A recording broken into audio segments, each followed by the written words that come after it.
Welcome once again to the hour of the time. I'm William Cooper. And I'm Carolyn Nelson. Last night, during this time slot, I neglected to do what I said I was going to do at the beginning of the program, and people have been calling all day, both my house and here, wanting to know how to get hold of the Luxor tape and what the price is and all of that kind of thing. A lot of people are interested in it, and they should be. You all should be interested in this videotape. I'm very proud of it, and it'll be about 2 weeks in production, and then it'll be ready to send out if you want to get an advance order in so that you can get one of the first copies, and they're always the best, by the way, because they come off a clean master. As a master's used, as more and more copies are reproduced off the master, the quality gets poorer and poorer until finally you either have to make another master or stop producing the tape, one of the two.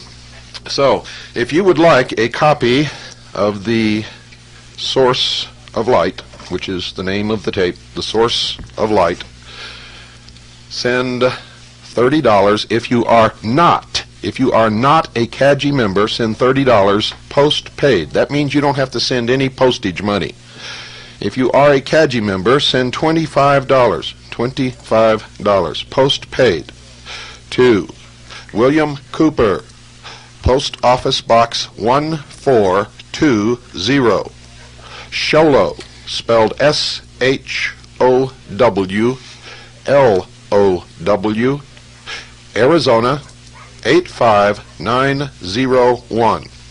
That's $30 if you are not a CAGI member, $25 if you are. Both prices are post-paid. To William Cooper, Post Office Box 1420, Sholo, Arizona 85901. And I'll try to repeat that later in the program, and I apologize to those of you who were waiting with pencil in hand to get the address and the price last night, and I did not give it to you. So you can see where my priorities are, folks. This show is not intended to be here to sell you anything at all. Even the sponsor that we have chosen to sponsor this show was chosen to try to help you in what's coming down the line. We give you information, and we give you a means to protect your assets, and we try as hard as we can to wake up those people who are still sleeping. Don't go away. Got a good show for you tonight, but first, we're going to get your blood roaring through your veins. Well, ladies and gentlemen, I'm going to read to you an article from La Traviata, the December 1993 issue. And I'm going to read this to you so that you'll know that I'm not the only one out here who's stark raving mad, as some of you tend to think. I want you to hear that not only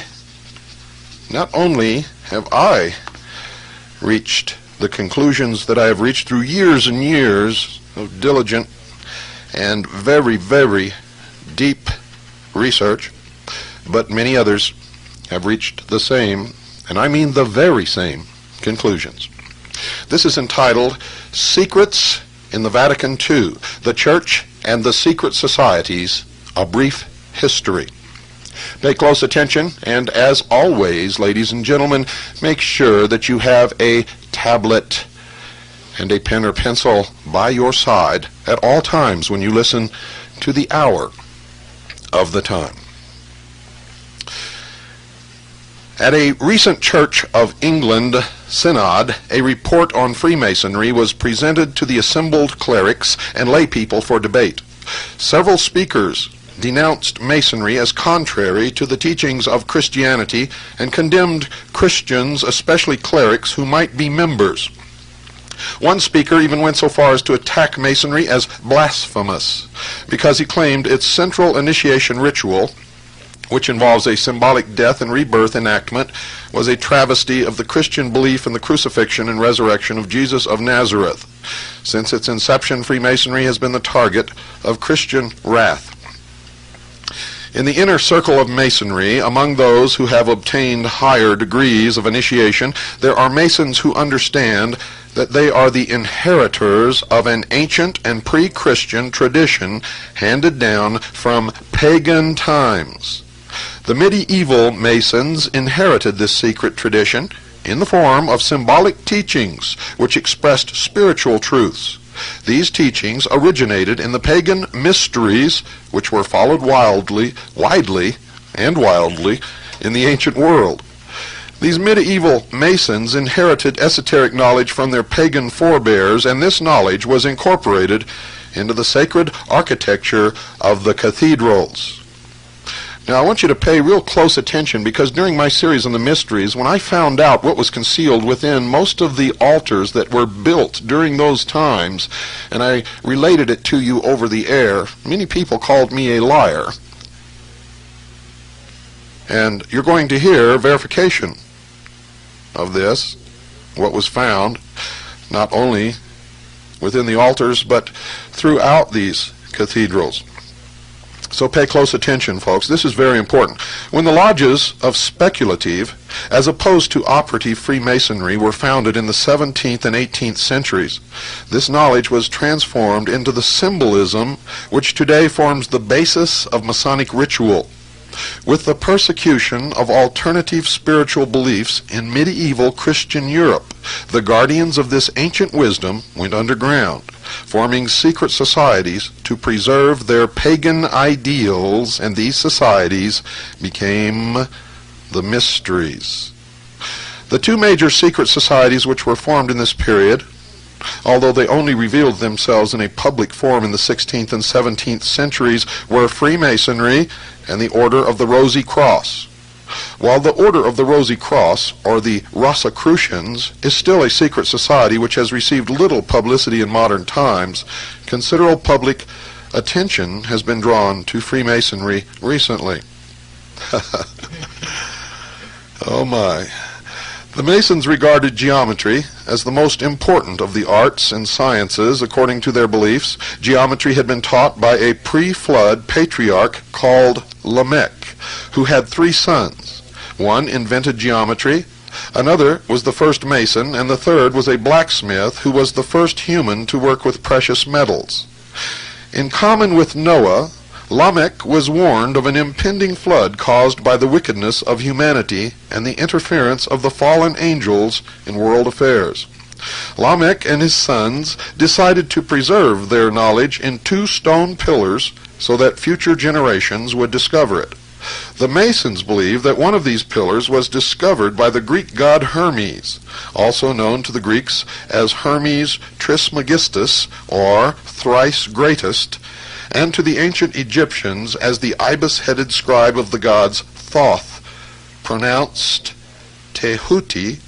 The so-called Emerald Tablet of Hermes is said to contain the essence of the lost wisdom from before the days of the biblical flood. According to occult sources, this tablet was discovered in a cave by the mystic Apollonius of Tyana, who was regarded by the early church as a rival to Jesus. The first published version of the Emerald Tablet dates from an Arabic source of the 8th century A.D., and it was not translated into Latin in Europe until the 13th century. However, the myth of the Hermetic wisdom had a profound effect on the Gnostics, who were heretical Christians in direct conflict with the early church for attempting to fuse paganism with the new Christian faith. They also claimed to possess the secret teachings of Jesus, divulged to only his inner circle of disciples. Masons claimed these teachings were censored from the authorized version of the New Testament, which was approved by the church councils who met to decide the structure and dogma of early Christianity. In medieval Europe, Gnostic philosophy emerged in the rise of the heretical Christian sect, the Cathars, and the rise of the chivalric order of the Knights Templar. The Hermetic traditions provided the spiritual inspiration for many secret societies in the Middle Ages, and its influence can be discerned in both speculative Freemasonry and Rosicrucianism. In the Masonic tradition, it is said that Masons were first organized into a corporate body during the building of the Tower of Babel. The concept of this tower was to reach up to heaven and contact God. according to Genesis chapter 11, verses 4 through 6. The fall of the Tower of Babel destroyed the common language spoken by humanity and ended the second golden age which followed the flood. The architecture of the tower was King Nimrod of Babylon, who was a mason. According to popular belief, the Hebrews received their knowledge of masonry from the Babylonians and introduced it to Egypt when they were taken into slavery. In Egypt, this knowledge was influenced by the mysteries and the occult traditions of the pyramid builders who were versed in the techniques of sacred geometry. The key to the pagan origins of Freemasonry lies in the semi-mythical story of the construction of King Solomon's Temple in Jerusalem. This building was regarded as the repository of ancient occult wisdom and symbolism by both the Freemasons and the Knights Templar. To build the temple, Solomon imported masons, artists, and craftsmen from neighboring countries. Specifically, he sent a message to the king of Tyre, asking if he could hire the services of the king's master builder, Hiram Abiff, who was skilled in geometry.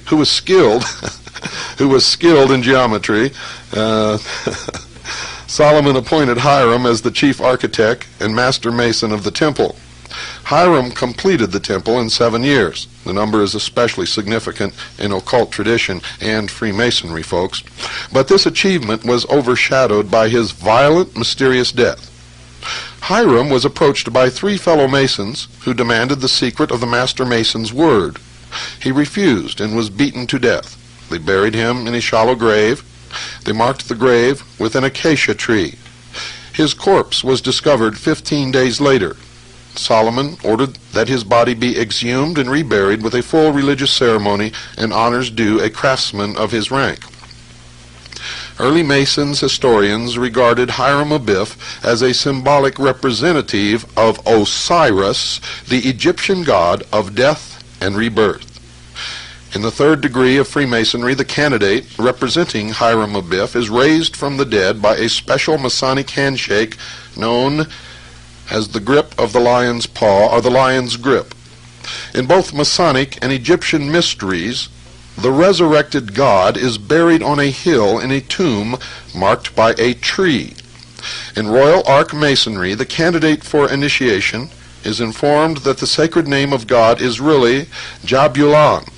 This name has been deciphered as a coded reference to the 2 major gods of the Middle Eastern fertility cultus, Osiris and Baal, combined with the Hebrew tribal god, Jehovah. In Masonry, God is also signified as the great architect of the universe, signifying the importance of sacred geometry, and also indicating that he creates nothing, but designs and builds from that which has already been created. The political aspirations of Freemasonry revealed in their influence on the revolutionary movements and proto-socialism of 18th and 19th century Europe can be traced back to the myth of the Golden Age during the reign of Osiris and Isis, and before the flood to the Babylonian and Hebrew myths of creation. Occult tradition alleges that Hiram Abiff was secretly a member of an ancient society known as the Dionysian artificers, who first appeared about 1000 BC when the temple at Jerusalem was being erected. They took their name from the Greek god and possessed secret signs and passwords by which they recognized each other, were divided into chapters or lodges ruled by a master, and were dedicated to helping the poor. They established lodges in all the Mediterranean lands, and their influence spread as far east as India. With the rise of the Roman Empire, lodges were founded in Central and Western Europe and in the British Isles. The artificers were connected with another secret society known as the Ionians. Members of this society had settled in Asia Minor and were dedicated to the spreading of civilization, especially in its Greek form, to what they regarded as the barbarian world. Allegedly, the Ionians were responsible for the famous temple of the goddess Diana at Ephesus. Architects from this society, together with members of the Dionysian artificers, traveled from Tyre to work on Solomon's temple. Later, the artificers called themselves the Sons of Solomon and used his magical seal, two interlaced triangles representing the union of the male and female energies, as their trademark. The artificers who settled in Israel founded the Chassidians, who were a guild of craftsmen skilled in the repair of religious buildings. Now, this new sect was instrumental in the foundation of the mystical Jewish group called the Essenes. The Essenes became famous through the discovery of the Dead Sea Scrolls. In occult tradition, Jesus of Nazareth was an Essene, and there are connections between this group and the medieval Knights Templar. The Dionysian artificers believed that the temples they built had to be reconstructed according to the principles of sacred geometry, which reflected the divine plan of God. They constructed religious buildings to represent the human body as a symbol of the universe. They also promoted the political idea of utopia on earth, which was expressed in symbolic form. The hammer and the chisel of the mason became the cosmic forces which shaped the spiritual destiny of mankind. The Roman architect and master builder Vitruvius, born in the 1st century AD, was influenced by the Dionysian artificers. His theories formed the basis for the architecture of the Roman Empire, and with the rediscovery of classical knowledge in the 16th century, also had an impact on the greatest architects of the Renaissance. Vitruvius's concept of the magical theater representing the microcosmos of the world as a symbol of the macrocosmos of the universe was repeated in William Shakespeare's famous phrase, quote, "All the world's a stage, and all the men and women merely players," unquote. And in the naming of his famous theater, the Globe, it is claimed that Shakespeare was a Rosicrucian initiate who was probably familiar with these ideas. Others take it farther and believe that the Shakespearean plays were really written by Sir Francis Bacon. In Masonic tradition, Caesar Augustus is the patron of the Masons in ancient Rome and is said to have been Grand Master of the Roman College of Architects. This society was organized into guilds with symbols based on the tools of their trade, such as the plumb line, the square, compasses, and the level. The college had initiation rituals involving the pagan myth of death and rebirth, which are familiar from the Egyptian mysteries. A temple built and used by the college was unearthed at Pompeii, a city destroyed by the volcanic eruption of Mount Vesuvius in 71 AD.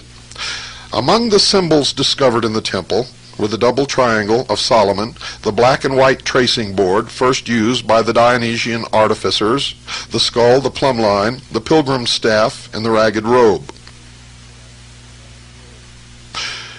The black and white tracing board was later seen on the battle flag of the Knights Templars, and then again on the floor of the cathedral as charts.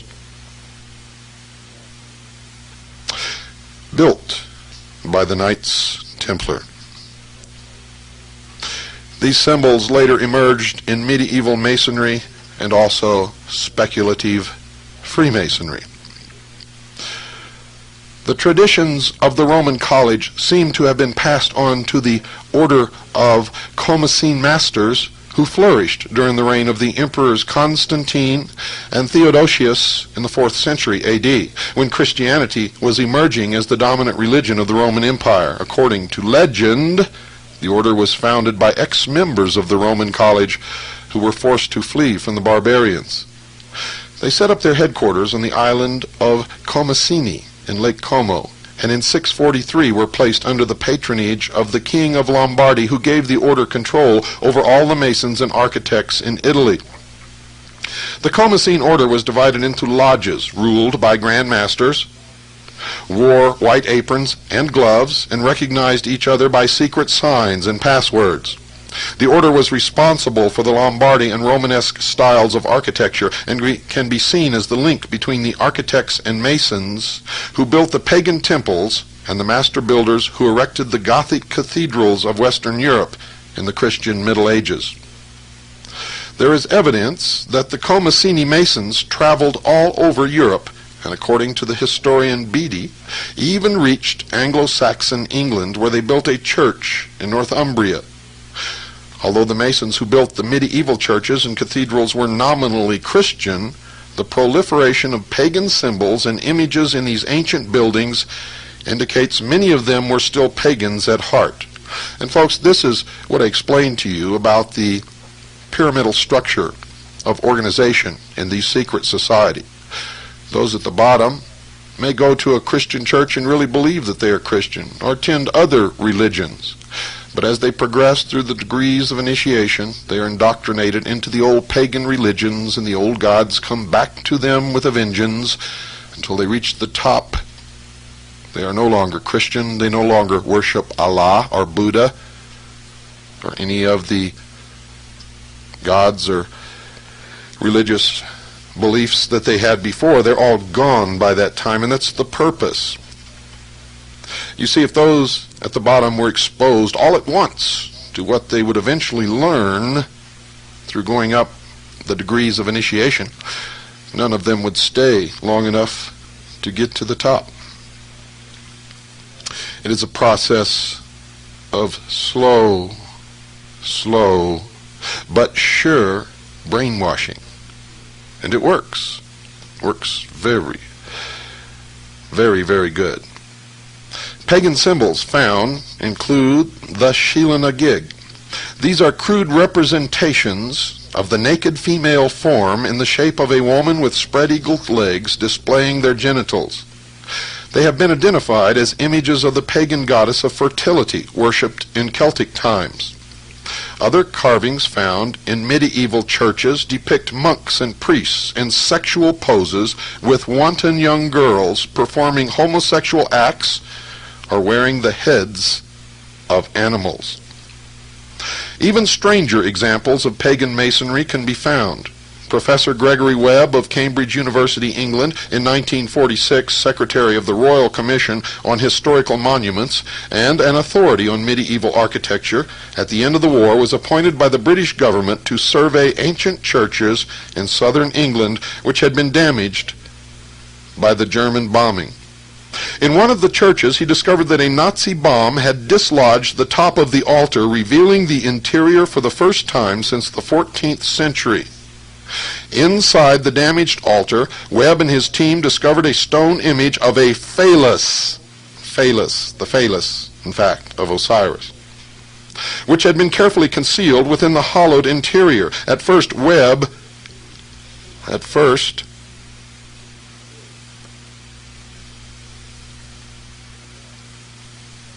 they thought that this discovery was unique until he began to examine other churches. He found that virtually all, ladies and gentlemen, of the pre-Reformation churches built before the outbreak of the bubonic plague at the end of the 14th century, when church building ceased for a long period, had altars which hid fertility symbols, phalluses, which dedicated the Christian churches to the old pagan religion. The phallus, of the religion of Osiris, which came from the ancient religion of Babylon, where the phallus represented the generative force, Baal, who was also known as Nimrod. So you always learn something listening to the Hour of the Time. The public image of protective associations using their powers to promote fair trade and business ethics concealed the fact that the medieval Society of Freemasons was a secret society with pagan origins, clandestinely promoting radical political opinions, socialism. The occult initiates, who were the real power behind the secret societies, knew that to achieve their aim they had to use the political system, and in the 12th century they began to put their plan into operation. It is known as the Great Plan, or the Great Work. It is what is bringing the New World Order to fruition, into the world. The relationship between the Pope and the Grand Masters of the secret societies, ladies and gentlemen, was an explosive one. The Church regarded the members of the secret societies as spiritual anarchists who were agents of satanic conspiracy against organized religion. The church saw them as competitors for their flock, the sheep. The Freemasons and Rosicrucians styled themselves as wolves and believed that the sheep belonged to them and were their legal and lawful prey. The Freemasons and Rosicrucians, on the other hand, also accused the church of suppressing the true teachings of Jesus of Nazareth. And many secret societies were fervently anti-clerical. They plotted the overthrow of the Catholic Church because it opposed the old pagan religions and the Manichaean heresy from which these groups drew their spiritual inspiration. Ah, if they only knew that the Catholic Church had already done it long ago, and that's why they feared the secret societies as competitors. At first, secret societies were supported by the church. When the Vatican perceived the secret societies to be a political and ideological threat to the church, the climate of suspicious tolerance began to change, culminating with King Philip of France wiping out the order of the Knights Templar in the 14th century. In the lodges of Freemasonry and the actual orders of Templars, they attribute the date of the execution of Jacques de Molay by burning at the stake to the year 1313. Other references give the year 1314. The Council of Nicaea, convened by the Roman Emperor Constantine in the 4th century, rejected pagan beliefs, at least that's what they said, such as reincarnation, which were held by early Christians, and presented Jesus as God incarnate, rather than a human spiritual teacher. Our contemporary knowledge of the Gospel of Mark dates back to 1958, when an American professor of theology, Dr. Morton Smith, discovered references to it in a letter by Clement, preserved in a desert monastery. According to Smith, the inner teachings of Jesus were passed by him to his disciples during the initiation rite, which resembled those of the pagan mysteries. Smith interprets the ritual communion meal practiced by early Christians as a pagan rite descended from the mysteries of Isis and Osiris. It was this esoteric interpretation of Christianity which was accepted by the medieval secret societies rather than the version offered by the church. After a brief lapse to pagan worship during the reign of Julian, the Christian religion quickly reestablished itself in Rome, and under the Emperor Theodosius, 378 to 395 AD, the worship of the old pagan gods was finally prohibited. The ideological battle between the popes and the Roman emperors they created raged for several hundred years. The point where we can discern the beginning of these secret societies' influence in this power struggle was in the reign of Frederick II, crowned as Holy Roman Emperor in 1215. With his death in 1250, the Holy Roman Empire collapsed. The Scottish Rite of Freemasonry, in the first lodge in Carolina in the United States, received its charter from Frederick of Prussia. For 20 years, Europe was devastated by war until, in 1273, the concept of the old empire was revived with the crowning of a new Holy Roman Emperor, Count Rudolf von Habsburg, or Habsburg, meaning Castle of Hawks, in Austria. For the next 300 years, under the patronage of the Vatican, the Habsburgs extended their empire throughout Europe, based on their temporal power and the spiritual power of the Roman Catholic.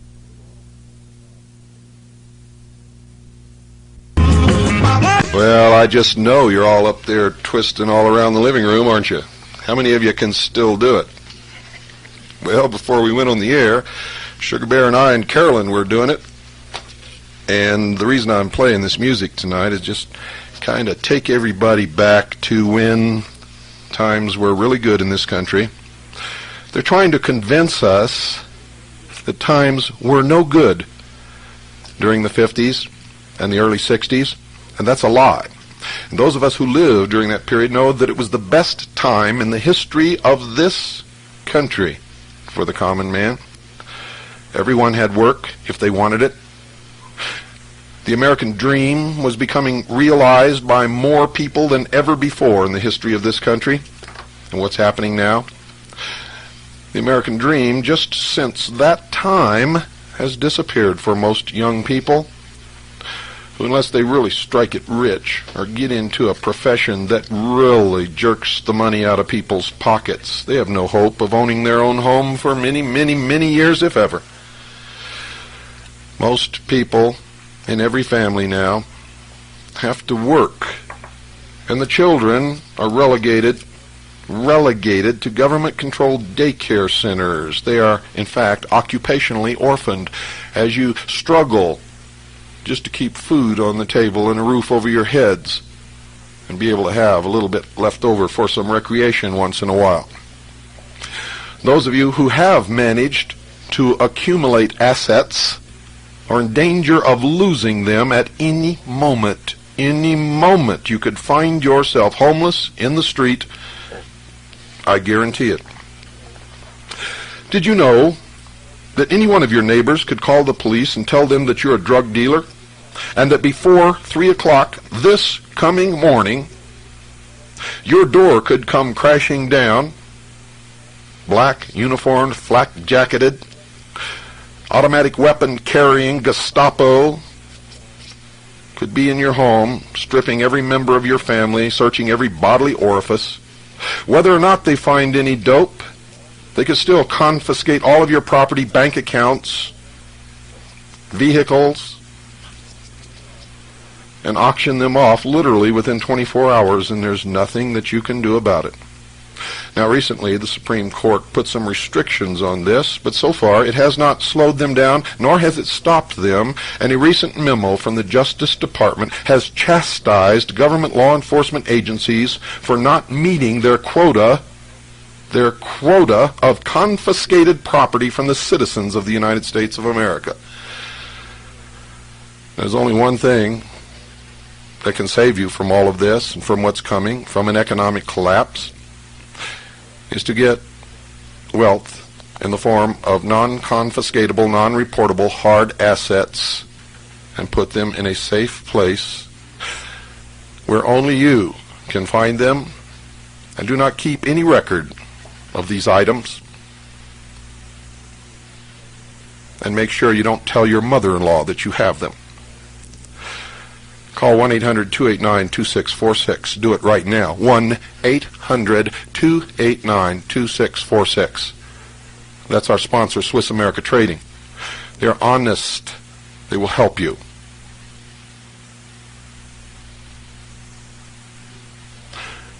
You must look around now at the faces of your loved ones. Look at them. If you cannot assure them right now, this moment, that you have taken positive steps to protect them in case any of this should happen to you and your family, if you cannot assure them that they will not be left destitute, you must call Swiss America Trading now. Do it. 1-800-289-2646. That's 1-800-289-2646. You'll be glad that you did. I want everybody to get up out of your seat. Come on, y'all. Come on. Put your hands together. Get up. And your arms together. Get up. And give me some of that old soul clapping. You never left me like you did, but you did, and you did. I'll thank you. You never kissed me like you did, but you did, and you did. I'll thank you. You took your love somewhere else. I wouldn't know what it means to be loved to death. Well, I don't know what you're doing in your living room, but we're rocking here. You ought to see Carolyn dance. Even Sugar Bear can get on his two hind legs and dance. Come on, folks, get up, give it a try. Put a little spice in your life. Bob, you didn't call Swiss America Trading, and I want you to turn around now and explain that to your wife. And I'm continuing with the article. The successful alliance between the Habsburgs and the Vatican was seriously weakened by the actions of one man, a crusading reformer who used the symbol of the Rose and Cross on his personal seal. He was the German monk Martin Luther. When I revealed that Martin Luther was a member of the Rosy Cross, the Order of the Rosy Cross, and that his personal seal was the Rose and Cross, you should see the piles of letters I got from Protestants who blindly revere this man without knowing anything about him, chastising me for revealing to them the truth. But folks, you can write all the letters you want. You will always get the truth on the hour of the time. We may make some mistakes now and then, and if we do, as we always have done in the past, I will come on the air and correct those mistakes. But we never, ever intentionally give you anything that is untrue. Remember that. Martin Luther's personal seal was the Rose and the Cross, and he was, in fact, a member of the Order of the Rosy Cross. Martin Luther, the man whom many revere as the founder of the Protestant movement. The Reformation, allegedly supported by the Rosicrucians and other secret societies who opposed the Catholic Church, swept through Europe. This period of the Reformation represents a key time in history during which the relationship between the Church and the secret societies changed. Changed, folks.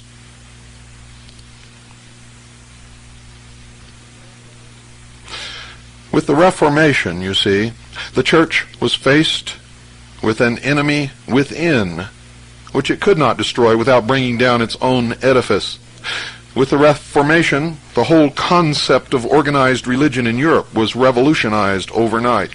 And where there had been one church, now today, there are literally tens of thousands, all with different dogma, different interpretations, all professing to be the only true church, with the only truth,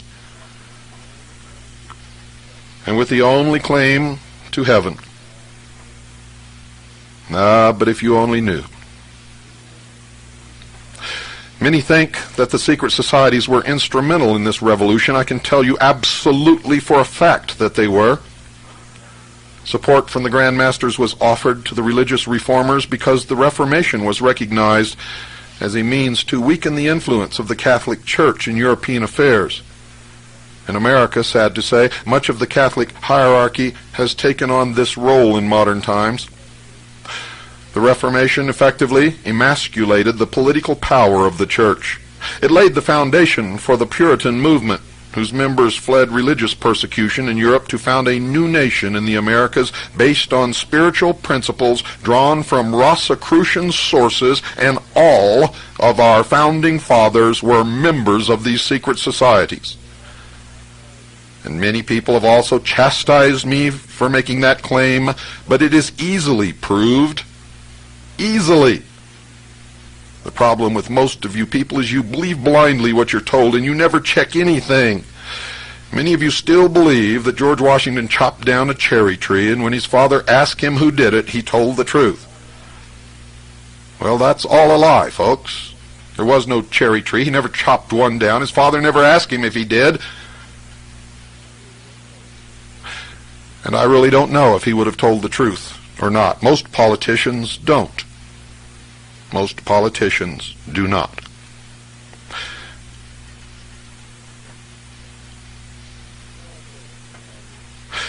It also provided an atmosphere of open-mindedness which allowed the seeds of the Renaissance to flower based on the best ideas of the pagan classical world.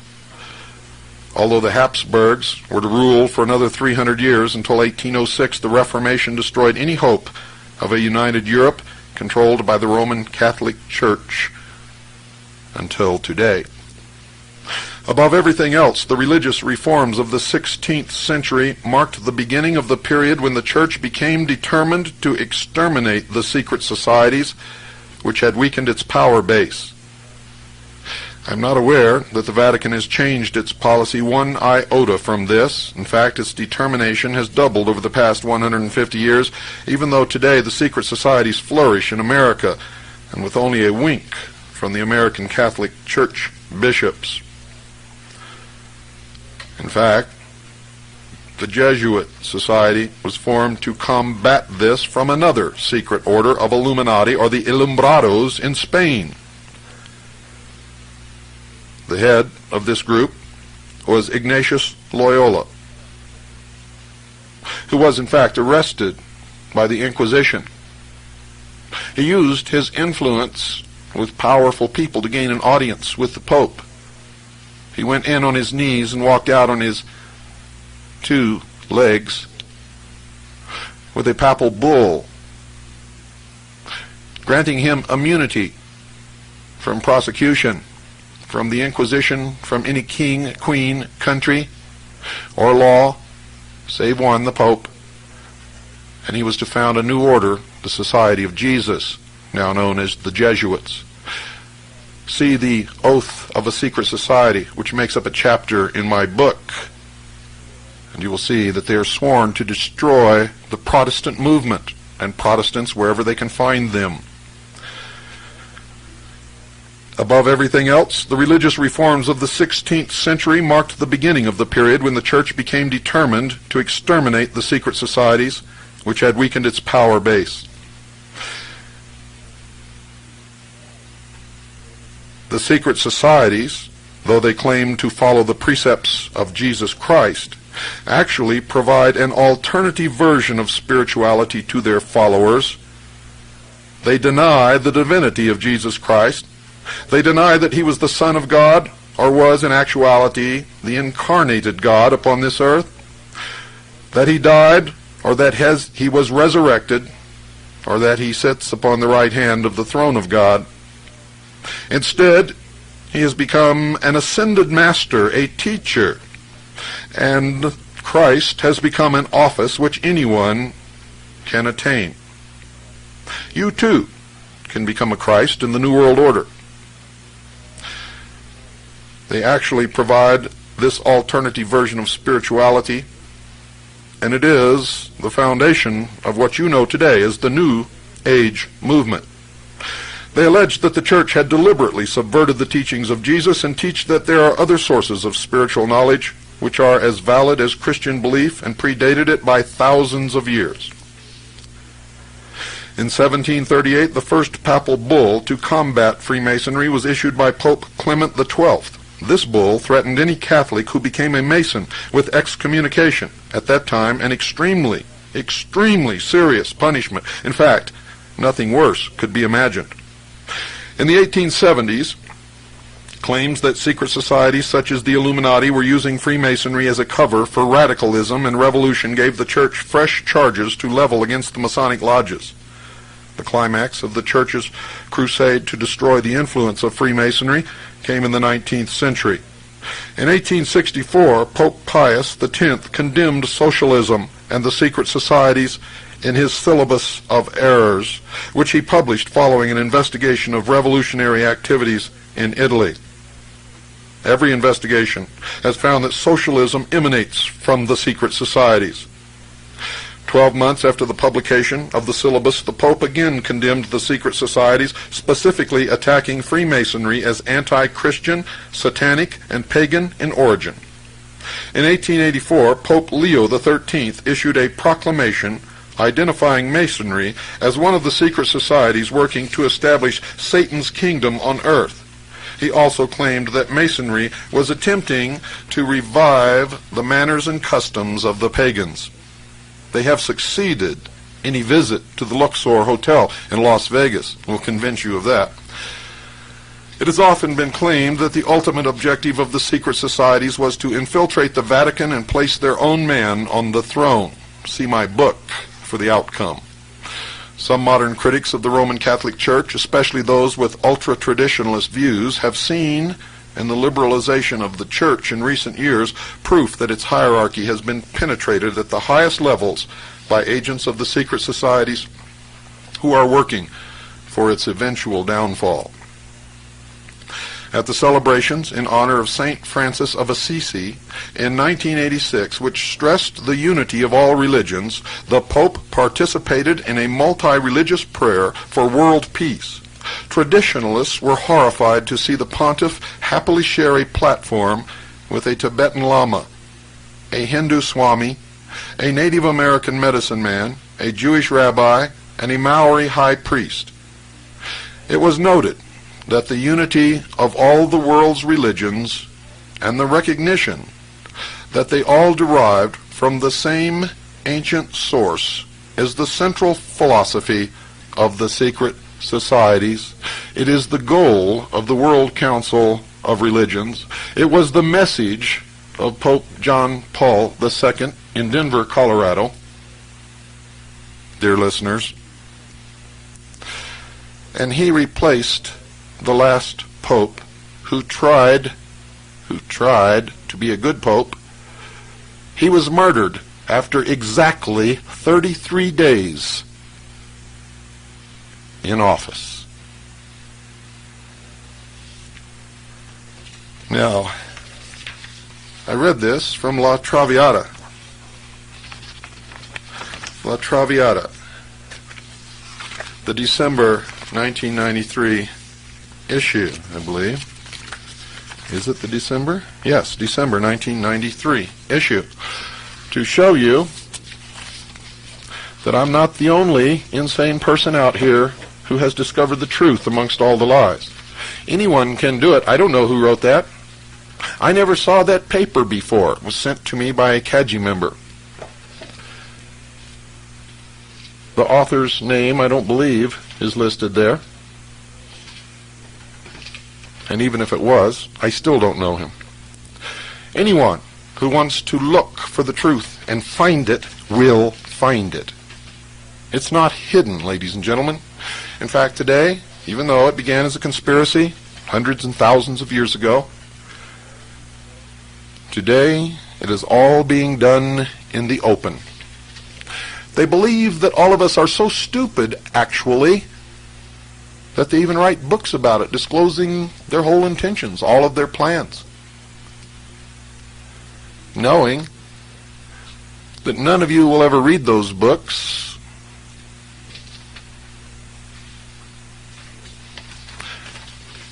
And if you did, you wouldn't believe it. I said none of you. That's not really true. There's some of you out there who are learning, who are awake, who are struggling, who are fighting this battle with me and with Carolyn and with many others to try to save the penultimate achievement of all of mankind throughout the history of the world. And that's the Constitution and the Bill of Rights of the United States of America. When I make a statement like that, I always get letters or people call if I open the phones and say, how can you make that statement, Bill, when you just told us that our founding fathers were members of these secret societies? Very simple, folks. Read the writings of the founding fathers. They will tell you themselves. This was a great experiment to see if man was capable of ruling himself, and if he was, this would be the culmination of the great work. But you will also find in their writings that they understood human nature better than any of us do or probably ever will. For they knew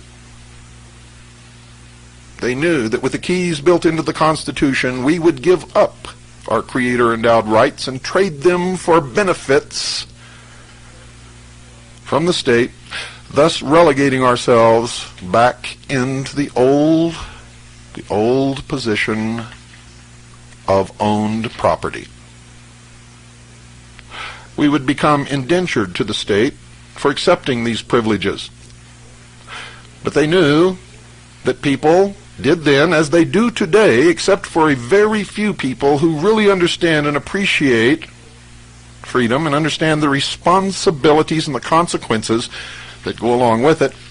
They understood that most people spend the first 20 years of their lives struggling to become responsible and to be accepted as a man or a woman in their own right, able to be responsible, strike out on their own, build a business, sign contracts.